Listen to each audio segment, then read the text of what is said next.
नमस्कार साथियों, स्वागत है आपका अपने YouTube चैनल आर के मैथ्स गुरु पर।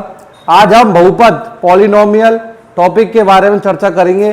देखिए, पॉलिनोमियल जो टॉपिक है उसको जानने से पहले हम चर, अचर और बीजीय व्यंजक इन तीन शब्दावलियों को समझेंगे। देखिए, चर क्या होता है। चर जो है वह अनिश्चित होता है, इसका मान निश्चित नहीं होता है। यह चर जो है बदलता रहता है। इन्हें प्राय हम एक्स वाई जेड से दर्शाते हैं। चर जो है ऐसी राशि जिसका मान बदलता रहता है, उन्हें प्राय हम एक्स वाई जेड से दर्शाते हैं। अचर, इनका मान निश्चित होता है अर्थात बदलता नहीं है। इनमें क्या आता है, गणित की संख्याएं। गणित की संख्याएं,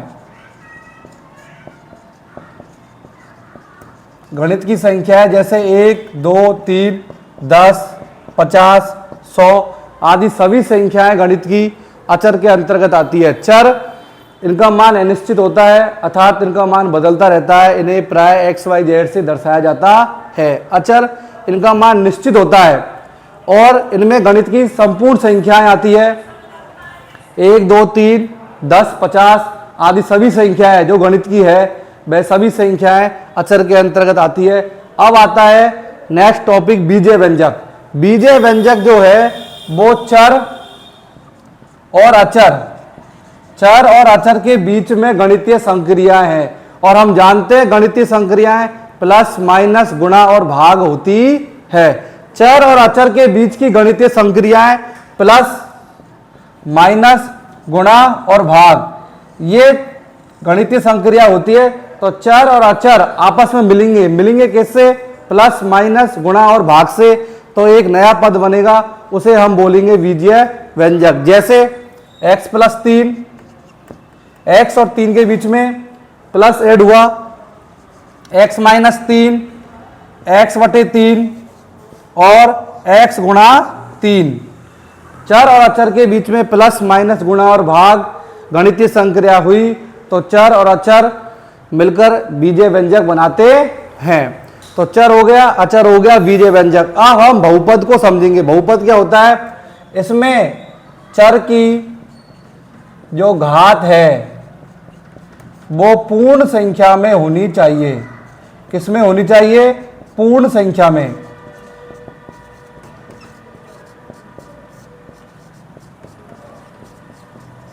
चर की घात पूर्ण संख्या में होनी चाहिए, ये बहुपद के ऊपर कंडीशन है। तो जैसे मैंने उदाहरण लेते हैं इसका, x की घात 3 प्लस 2x प्लस 6, यह बीजीय व्यंजक तो है ही, साथ में बहुपद भी है क्योंकि इसमें x की घात पूर्ण संख्या में है, इसलिए यह बहुपद है। जबकि मैं दूसरा उदाहरण लेता हूं, x की घात 1/2 प्लस 3। देखिए, x की घात 1/2 प्लस 3 यह बीजीय व्यंजक है लेकिन बहुपद नहीं है। बहुपद नहीं है। क्यों नहीं है? क्योंकि इसमें x की घात पूर्ण संख्या में नहीं है, तो यह बहुपद नहीं है। अगला उदाहरण लेता हूं, तो यह बहुपद नहीं है, यह बहुपद है। अगला उदाहरण है y plus 2/y। y plus 2/y ये बीजीय व्यंजक है, बीजीय व्यंजक है, लेकिन हम इसको देखते हैं y प्लस 2y माइनस 1। घात ऊपर गई तो किस में हो गया? माइनस में। तो देखिए, y की घात -1 है जो पूर्ण संख्या में नहीं है। पूर्ण संख्या में नहीं है तो यह बहुपद नहीं है। तो बहुपद होने के लिए घात, चर की घात पूर्ण संख्या में होनी चाहिए। अगला उदाहरण लेता हूं मैं, y प्लस √2। y प्लस √2, तो यहां पर चर की घात क्या है? y की घात क्या है? 1, तो यह बहुपद है।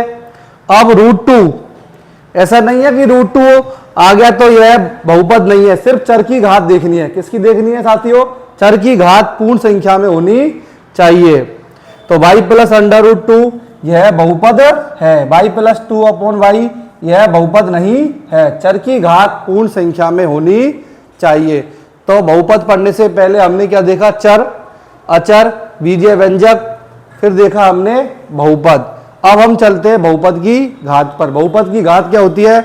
चर x की, जो भी चर होगा, चर x होगा या y होगा या z होगा, चर x की उच्चतम घात, उच्चतम घात बहुपद की घात कहलाती है। चर x की उच्चतम घात बहुपद की घात कहलाती है। जैसे मैं लिखता हूं x की घात 3 प्लस 3x की घात 2 प्लस 6x प्लस 5।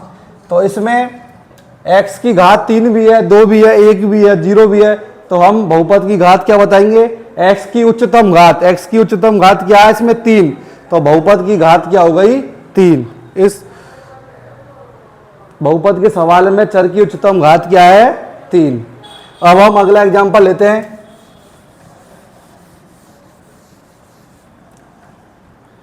x की घात 10 प्लस x की घात 9 प्लस x की घात 8 प्लस 35। ये हमने सवाल लिया है जो चर x में एक बहुपद है। तो यहाँ पर देखेंगे कि x की घात 10 भी है, 9 भी है, 8 भी है। तो बहुपद की घात क्या होगी? बहुपद की घात होती है चर x की उच्चतम घात जो 10 है। तो इसका आंसर हो गया 10। कितना हो गया? 10। तो बहुपद की घात आपके समझ में आया। जैसे मैं और उदाहरण लेता हूँ, 3y की घात 5 प्लस y की घात 3 प्लस y प्लस 10। कुछ भी ले लो, कोई सा भी एग्जाम्पल ले लो, आपको सिर्फ देखना चर y में बहुपद है, y की उच्चतम घात क्या है? 5। तो यह क्या हो गया? यह क्या हो गया? बहुपद की घात क्या है इसकी? 5। एक उदाहरण मैंने ले लिया, y की घात 10 प्लस y की घात 1/2 प्लस y की घात 3। इस सवाल में बहुपद की घात बतानी है, लेकिन क्या ये बहुपद है? क्या ये बहुपद है? ये बहुपद है ही नहीं। क्यों? क्योंकि इसमें जो चर है उसकी घात पूर्ण संख्या में नहीं है। तो यह बीजीय व्यंजक तो है लेकिन बहुपद नहीं है, इसलिए इसमें बहुपद की घात होगी ही नहीं।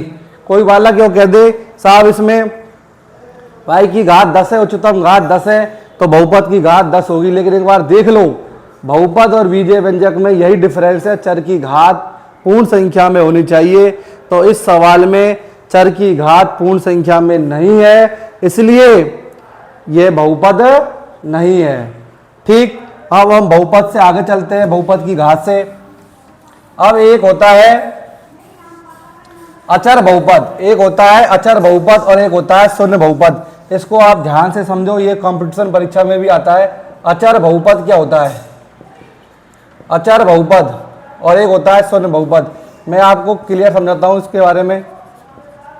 अचर बहुपद, अचर बहुपद इसका मतलब है सारी गणित की संख्याएं, जैसे 3, 5, 7, 10, -6, सभी संख्याएं अचर बहुपद कहलाती है। अब सवाल उठता है कि इसमें चर का तो मेल मिलाप हुआ ही नहीं है, प्लस माइनस गुणा भाग से मेल मिलाप तो हुआ ही नहीं है, तो ये बहुपद कैसे है?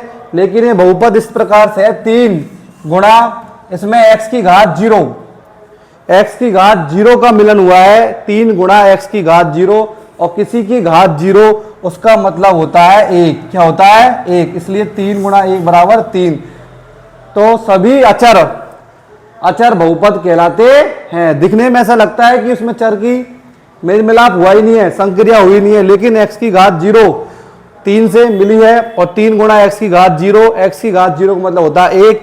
तो 3 गुणा 1 बराबर 3, 3 गुणा 1 बराबर 3। शून्य बहुपद, 0 को शून्य बहुपद कहा जाता है। 0 को क्या कहा जाता है? शून्य पद। 0 को शून्य पद कहा जाता है। तो बहुपद के बारे में सारी बात हो गई।